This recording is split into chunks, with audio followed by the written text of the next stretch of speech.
It's looking like a motorcycle. I've been really enjoying this journey, so thank you all for sharing it with me. There's still way loads to do. This is the most pleasing part, being able to put a key in the fuel cap and open the fuel cap without breaking the key off. That is an absolute pleasure. We're going to put fuel in it for the first time in a long time. Doing this one-handed, so drink that premium juice. We're checking for leaks. We're set to reserve, so what should be happening now is the fuel should be trickling into that filter. Can we see any? Don't know. Can you see any? Who's to say? Oh, maybe it isn't set to reserve, it was set to on. Prime. There it goes, look at that. Then set to reserve. That was the fuel going in. Kira's come to watch this momentous. Hey boy. Momentous in my world. Bit of choke, which won't stay on. Ignition.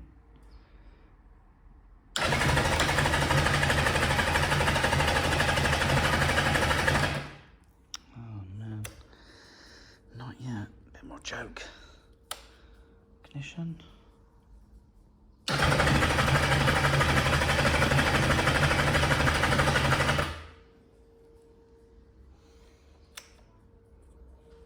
Bit more choke.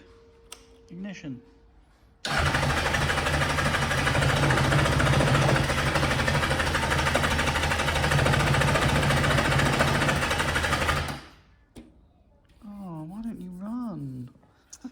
So we're not leaking petrol, we can't smell petrol.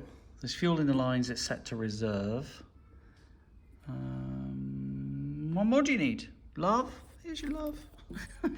You're stone cold, warm up, come on. Definitely getting fuel. Let's put it to prime and see if that makes it gush anymore. Yeah, it's taking fuel, all right, it's taking fuel. Bit of choke, come on baby.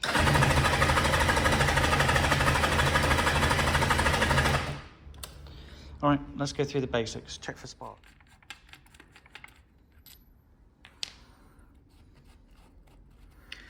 First thing I'm going to look at on the spark plug is it wet? And it is wet. And it stinks of petrol.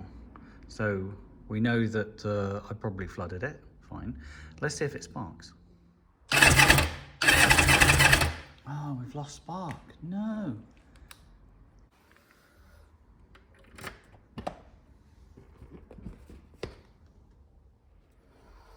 Well, here's the original fuse box. Let's pop that on, see if it makes any change. Original fuse box fitted. Let's pop the ignition on and see if we have regained spark. You watch it. What? Where's your spark? You're supposed to have it back. That's your fuse box. You gotta love it, haven't you? Where's your spark? I'm a big believer in verification, so let's just see on another plug if we have spark or not. Whoa, hello. I just saw a spark. So what's wrong with the other plug? Well, what do you know? We don't have spark because... Now, you are a pesky little bugger. I think you're at your furthest reach as well, aren't you? And I've only just ordered replacement HT leads, luckily, but I don't think I can get much more out of you. Oh, well, I've wound it on a couple of coils, a couple of threads. See if we get spark now out of it. No. Oh, so I was just cranking away, seeing if every time I threaded this on a bit more, I'd get spark.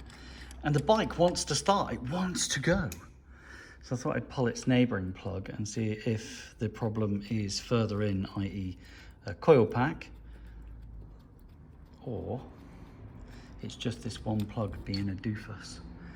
Yeah, so we've got a wet plug come out of it. It smells like 97 premium. Let's see if we get any sparky on that. So this is the inner plug, near side. And it sparks, so our problem's this little blighter. You little blighter!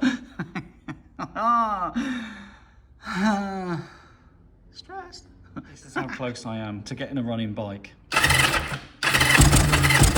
She wants to go. This... That ain't sparking. It's just kaput. The only thing I can do now, I've wound this on as far as I can, is change the plugs over and see if the plug is damaged. You've got to fault find. I can't just assume that it's the HT lead. Although, I just want you to run. Go for a ride. Plug swap complete. And what we should find is that's our problem child. So that should, well, that wasn't our problem child. Is it sparking? I'll swap the plugs over and it's a duff plug. Look at that. Our problem child is sparking and our duff plug is a duff spark plug. Oh my gosh. Now all I need is a spark plug. And it's new spark plug time. Look at that. You are getting a lovely treat today. So when it comes to spark plugs, a lot of people put copper slip and other things on the threads. You don't need to. That is a nickel alloy coating on these NGKs anyway. NGK are one of the companies that does it. And that is a sacrificial layer that is an anti-seize layer. So it's incredibly soft is what they're saying. So, ew, disgusting. So we're just going to pop these in. I might actually just go and gap them quickly and we'll see if we have a running motor. All gapped. All right, I like to do it by hand. What can I say? All right. Out with the long. Grim. Well, not too grim. In with the new. Ooh.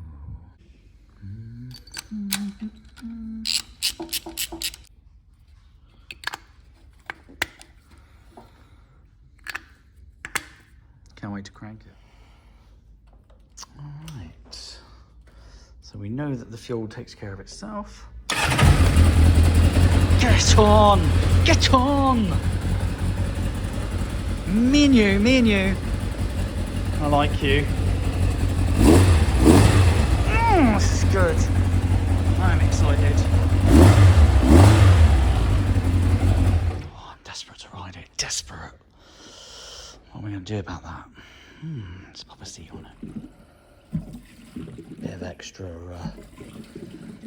fuel. Before I take it for a cheeky run. Drink it. You're thirsty, aren't you?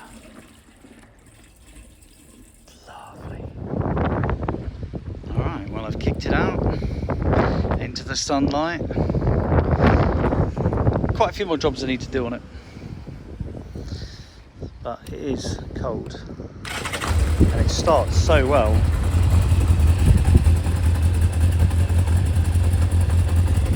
I've got to take it for a cheeky ride, haven't I? Yes. They said it wouldn't leak, right? It's leaked. So I won't be going anywhere for a minute. I'm gonna call that mission failed. The tank's got to come off because I need to replace that fuel line. It is leaking. I said it wouldn't leak, but it's leaking. So, fractured fuel line. Time for a new one. Got these really annoying clips to deal with first, and we'll just replace this rather than bother with it anymore. These clips aren't the ones that I'm used to seeing, where you just kind of give them a bit of compression and they unhook. They look more permanent than anything else, and there's a few of them. So I'm going to have to find a way of cutting this one off so I can get access to the fuel filter and then replace this line with a couple of, well, a Jubilee, but that one's got to go. Let's use the wrong tools. Yeah, that didn't work. The nipple on the filter failed immediately. Okay, these clamps do seem to be rather permanent as well, so there's no link to them, so I'm not sure how to get them off, but let's try attacking the next one. Otherwise, carbs out. And really, in all honesty, it's this this one at the top that you can't see. Come here, you. This one right at the top. If I could get that one to release, and release there's a blue T-piece on it, then I could attach a brand new piece of pipe to that beautiful T-piece in there. That's a beauty. But these seem so permanent. Why would you use a permanent clamp on a fuel filter? And Alex, why would you be so careless as to break the nipple off the fuel filter? So all I've been doing is trying to rotate the fuel line, and as you can see, I'm starting to get it to rotate. And as long as that L piece doesn't break, which it could, I'm hoping I can just get this fuel line off and replace it with a nice piece. Well, I absolutely butchered that off, and I'm hoping I can now just rotate the pipe and remove it. So this is like a permanent fixing, really weird. Bit of a change around, so I've installed a brand new brake hose to that blue junction, so no filtration in line because we've got filters in the tank now.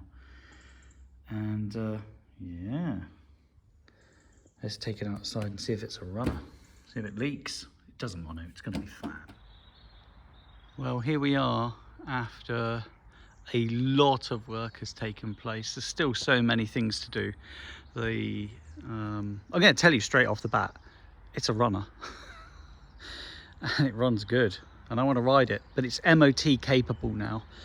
The clutch I need to adjust, the throttle cable I need to adjust. I mean, it's just really minor things. You can see it's sporting its brand new Sparkies, and yeah, I've got wires hanging, etc. And I don't have the side covers on, and anyway, you want to hear it run, don't you?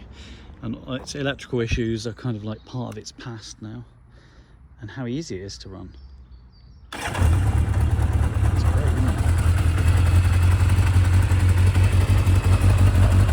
And now I'm allowed to turn the electrics on without the motorcycle dying. That looks fabulous, really good. Still needs an oil change. Sounds like a Kawasaki.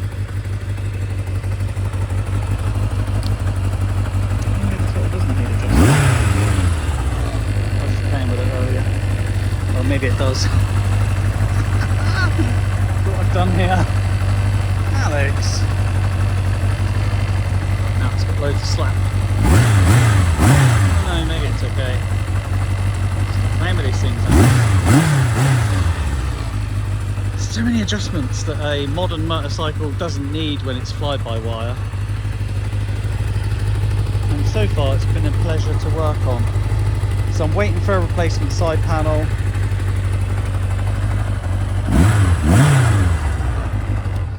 I'm going to actively start seeking an MOT because it will go through an MOT right now. I'm just going to tidy a few things up, but it's ready to go. This is being filmed at a time where the Queen of our country has passed away, so a lot of businesses are closed and are treating it like a bank holiday. So I may not have any luck in obtaining an MOT for 10 days or so, but I'll surely give it a bash. I can't wait to get this motorcycle out on the road. I absolutely hate that mirror.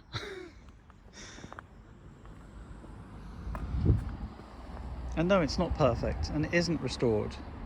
Somebody on a Zephyr forum offered me a brand new engine for it, brand new. I want to get a bridge number plate for it. And then the plan will be to tidy it up over winter. I mean, its front brakes are sporting its blue pads, and they're all kind of looking real good, and well, we're not leaking anything. That oil's about as murky as oil could be. So oil change tomorrow, I think. I'm so pleased with the outcome and the fact that the bike just behaves. From turning it on to hitting the go, it's like it's like a modern motorbike, but it's carbureted. What? Blows my mind. See, it's got 29,955.6 because I might have done 1/10 of a mile on it.